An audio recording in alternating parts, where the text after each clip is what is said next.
Kadosh, Boker Or, Bekiim Halacha 4, day 59. We are on page 148. Yeah, and it is Hala Siman Kavzain, Halacha Lamed Hey. We're talking about now a left-handed person. Yeah, everybody with me? Yeah, okay, page 148.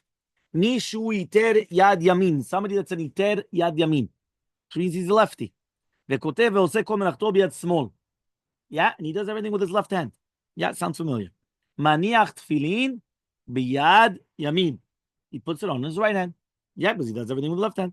ואין צריך לחוש להחמיר ולחזור ולהניח תפילין לאחר התפילה גם ביד שמאל.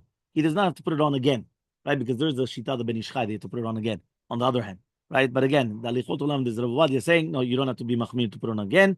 ויתר יד שאין לו אלא תפילין של אדם המניח תפילין ביד שמאל, יבאר דינו לאל הלכה י"ח. You remember what the halacha was? What happens if a person has, so he has to put it upside down, right? Which means that he's going to put it where the other way is going up, meaning the back part is going to be on the bottom. Okay, fine. So let's see the footnote 159. Shulchan Aruch come and ruled unequivocally the left-handed person must wear the tefillin on the right arm. Right? The Nagid Tzaveh and the Ben Ish Chai. The Ben Ish Chai quotes the Zer Zahav, right, which is a Kabbalist of Rabbi Yaakov Tzemach, saying that a left-handed person must not wear tefillin differently than a right-handed person, and everyone must wear the tefillin on their left arms. In difference to this ruling, right, the Ben Ish Chai ruled the left-handed person should first wear the tefillin on the right arm, following the Shulchan Aruch, and then after the prayers, put it on the left arm. They must not say a bracha on this time, but they just think about the bracha in their mind. The Ben Ish Chai added the left-handed person cannot simply just take off the tefillin of his right arm and put it on the left arm. If he does, he will either have to wear it upside down or wear it with a knot on the other side. So therefore, he has to buy two tefillin. Meaning, according to the Ben Ish Chai, you need two tefillin for a lefty. Yeah, mamash kacha, two tefillin. The Ben Ish Chai insisted that this is a proper procedure for any left-handed person who possesses fear of heaven and cares for the extent to be tefillin properly. This is in spite of the fact that he was aware that the rabbis in Yerushalayim did not practice this stringency. So the minute, even though he knew, okay, who yadash Yerushalayim no yosim it zeh, zeh shitat Ben Ish Chai. That Rishon LeZion in his response on Yabia Omer and Alichot Olam, that Rishon LeZion ruled that no, that he doesn't have to be concerned with his opinion of Rav Yaakov Tzemach, although Moreno Menachem Hameiri concurred with it. He says, after all, the Ben Ish Chai had to admit that the rabbis in Yerushalayim ignored this opinion, right? Especially against the Talmud and major poskim. Although the Kaf Chaim Sofer asserted that if Maran had known the teachings of the Rizal, he would have followed the Rizal's rulings, right? This is simply not true. Maran came to his rulings through his research and deep understanding of the Gemara and the Rishonim, and he would have not swayed historical teachings of the Kabbalah. The response of Shel, right? Shel ben Ishal likewise refuted the argument of the Kaf Chaim. Therefore, regarding the halachot of the left-handed person, we follow Maran without any problem. Okay, what about if the left-handed person wore tefillin on his right arm, on his left arm?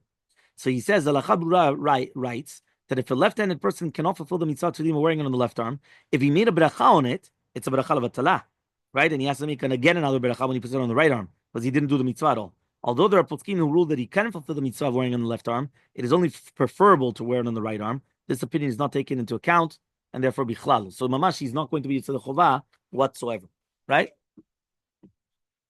Huh? Halacha lamed vav 36. What is the definition of a right-handed and left-handed person? So, 2 minutes, who said that you're a lefty or a righty? So, for me, for example, it's very, very simple, right? Because I do everything with the left, right? Kol davar, right? Mamash kol davar. So, yes, I'm a lefty, but so I write, right? I punch, shoot, anything that you want, right? Whatever you want, always with the left hand. Yeah? Huh? Lashes also. Everything with my left hand. Yeah, I do everything. Fine. So he says like this: Misha kotev yamin. Imagine right now somebody writes with the right hands. Ushar melachto sevi small. He does everything else with the left, or the opposite. Kotev small. Ushar koman sevi yamin. Yesh omrim sheniach tefillin biyad shetash koach tebainen yad keas. You have to put on the weaker hand. Yesh omrim, and some people say sheyad kotev ba right hi chashuva yamin right linyan zeh, that the one that you're writing that's considered the yamin. Umeniach tefillin biyad shekenegda. It's like there's a we're talking about over here that it's close proximity to do with ukshartam, right? Smichut between ukshartam and uktavtam. So maktiva b'yamin, akshira b'yamin. Shebeoto yad shekotev b'atzrich likshor atefillin shekenegda. Okay, this is brought down. So now what's halacha now? Because again, you have some people that they only write, and some people, you know that in Morocco they used to force the people. I have an aunt that she was forced to write with the right hand, even though she was a lefty. Naturally, she was a lefty. She was forced to. So everything she does with the left hand, except for writing, because they forced her to write with the right hand. He says, "Vayikal halacha shayad shekotev ba nechshev el yamin." The one that you write. ומניח תפילין ביד האחרת. לכן דאמרנו שולחן ערוך שקיבלנו עולותיו, that's the psak of Maran. ולכן, and therefore, מי שכותב בימין, if somebody writes it in his right hand, and everything else he does with the left, he still puts it on the left. When שכותב בשמאל, but if he writes with the left, and everything else he does with the right, he does it on the right, because he's a lefty. ומכל מקום, nevertheless, כיוון שיש פוסקים שחולקים על זה, since there's poskim that they actually argue on this, וסוברים and they hold, שיש ללכת, you go after the majority of your actions. And the other one is a weaker hand. Right? Put it on again, right? Without a bracha, or on the one with the biyad shekotev ba. So Baruch Hashem, I got out of this as well. Meaning for me, there's no doubts because I do everything with my left. So there's no safek whatsoever. I do it with my left. Yes, 100%. Yes. Even though, if you remember, I did bring down that there's a machloket to do with mitzvot. There's birkat mitzvot and birkat ne'anin. You remember it was an Oziel Tzion that I brought you down also Yalkut Yosef. There's a whole Dvar Torah I could give you on that. Huh? Which one? So many times sometimes I'll do with Yad Small, and sometimes I'll do with Yad Yamin just because of the birkat mitzvot. It's basically like this. Birkat ne'anin, shitat mishnah brura, birkat ne'anin is Yad Small. That's for sure. Meaning, I just picked up my tea.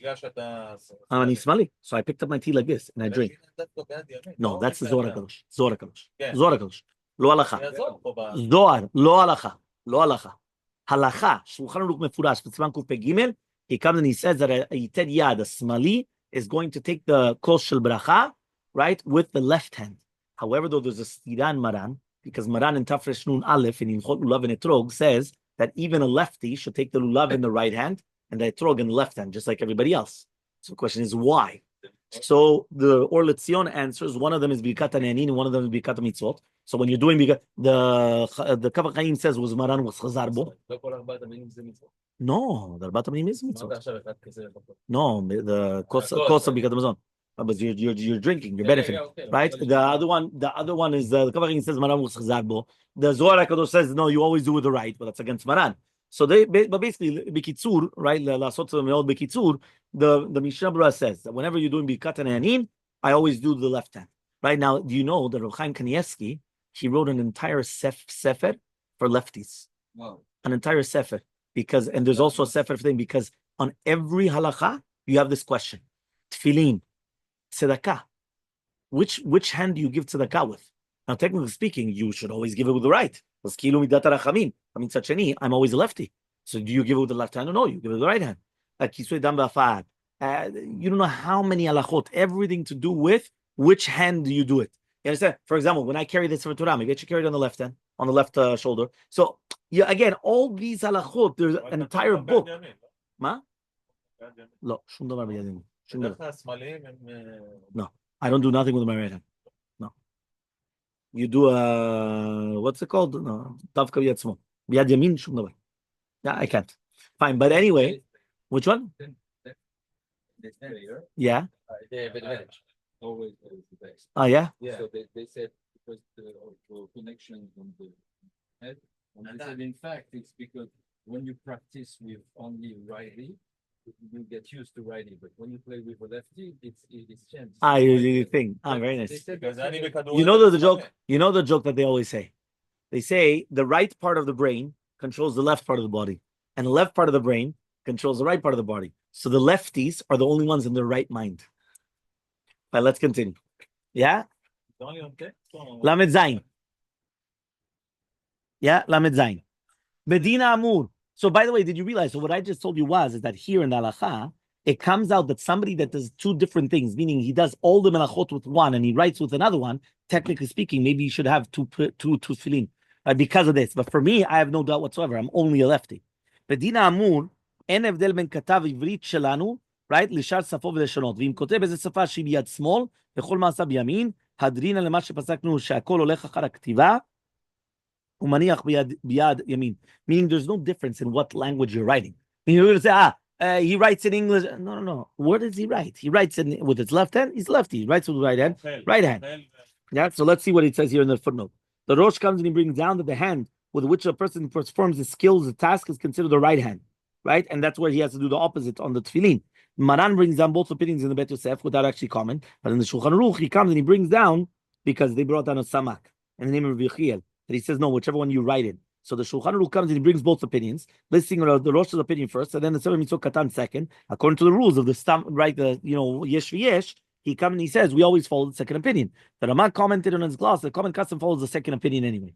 So for also the Ashkenazim also Sfardim go to the second opinion, which means according to the way that you write. Okay, the Bachel or Tzotachim disagree with the Shulchan Aruch. The Rosh does not stand alone. Sefer Eshkol, right? And there's going to be the Rif. The Turezav, however, show that the Rif actually words. It actually could be the other way around. So many Achronim, they come and they agree with the Shulchan Aruch, but the Gaon Vina agreed empathetically with the opinion of the Rosh. So therefore, look how much of a machloket you have. That what happens if you have a person that he writes with one and he does everything else with the other hand. So what about the Chesel Alafim's recommendations? Remember the Chesel Alafim was Rabbi Eliezer Papo, the Pele Yoetz. So he says, since both opinions are well founded, Chesel Alafim suggests that such a person fulfills mitzvah according to both in one of the two ways. One way is put on the tefillin on the arm opposite the one which he fills skill tax, and after the tefillah he's going to put it on the other arm. The other way is put on tefillin on both arms at once. Pamal, did you ever see a person putting on tefillin at once? Two arms. You just found the answer. If a person writes with one hand and he does everything else with the other hand, so that person, according to the Chesel Alfim, would put on both tefillin at the same time, on the right hand and the left hand, and the Rosh. The 3 pairs of tefillin. Yeah. What? Yeah. Right, left, and the head. No, not 3 sets. 3 pairs of tefillin. One, no, I didn't say sets. A pair of tefillin. This is one pair. This is one. This is the second, and this is a third. Three tefillin. Fine. So it's lav davka without the Rosh, right? 3 video.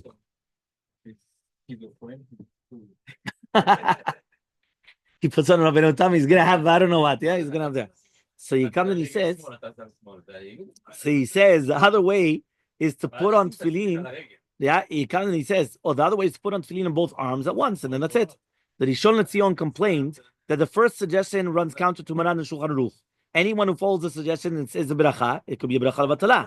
Regarding the second suggestion, the Rishon LeZion brings down a Rav Pe'alim, the Ben Ish Chai. The Ben Ish Chai says someone would wear tefillin on both arms, they would suspect him of being Bal Tosif.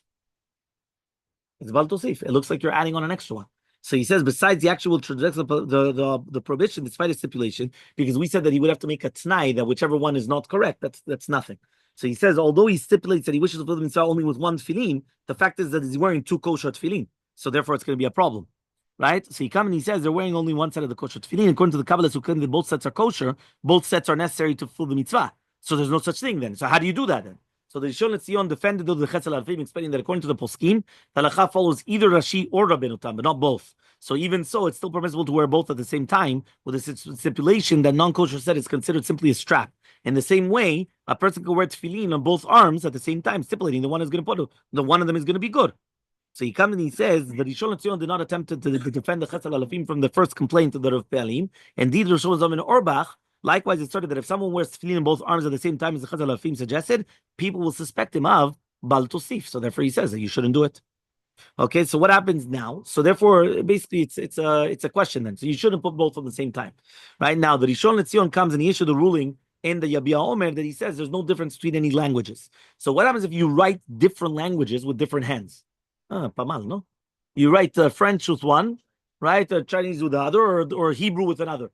Which doesn't make sense, by the way. Do you know that the ones that they write, right? For example, for me, it's always better, right, for writing because I always see what I already wrote. A lot of people, when they're writing and they're writing, they can't see what they wrote. You understand? So sometimes they'll repeat a word. Why will they repeat a word? Because when they're writing from right to left, their hand is where they wrote. So therefore, they don't see what they just wrote beforehand. You understand? The lefty will always see what he wrote beforehand because he's right here writing this way. Bivrit. Kol safa aravit kam. Kol safa shata kotev miyamin lesmol. Any language that you write from right to left, the lefty has an advantage that he sees what has already been written, not like the righty. You should start from here and go like this because you see if you go like this, yeah, okay. So he says like this, that Rishon LeZion added that if someone writes one language, right, with his right hand and another language with the left hand, his status is determined by the hand which he performs most tasks. Meaning, but since he does both different ones, so now I can't use which one he writes with because he writes with both. So then what do I do? So now you go with the one that you perform the tasks. Apparently, this is different than the rule for someone who's ambidextrous, right, and use both hands equally. Who's given the status of a right-handed person, as explained below in Halacha 39, but Shel did not explain why this case is different. Meaning the Shul didn't say, well, one second, why shouldn't this be a normal case of ambidextrous? He does the right hand and that's it. So he says he doesn't explain it. But Bezat Hashem will explain it another time.